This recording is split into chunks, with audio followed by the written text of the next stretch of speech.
because Christ forgave both of you first. Imposibleng mapatawad niyo ang isa't isa kung di niyo nauunawaan ang pagpapatawad ng Diyos. You can only serve Irene, Daniel, because Christ served you first through the cross.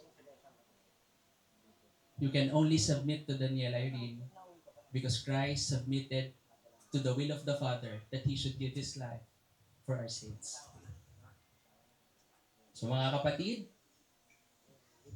ang communion po ni Daniel and Irene ay hindi lang po ito simpleng pagkain ng tinapay. Ngunit ito ay pagpapakita na uumpisahan nila ang kanilang pagsasama sa pamamagitan ng pagpapasakop sa ibig sabihin ng tunay na pagmamahal at pagpapatawad ng ating Panginoon. Kaya ang bawat isa po sa atin, kung tayo po ay nais mabusog sa pag-ibig ng ating Panginoon, I encourage you, let's read the Bible so that we would discover Jesus Christ who turns water into wine. Okay?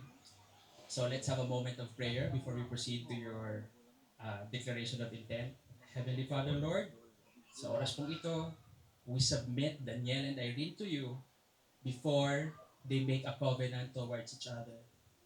Tulungan niyo po si Daniel, Panginoon, na ikaw ang unahing mahalin upang kayanin niyang mahalin ang kanyang pamilya, ang kanyang asawa.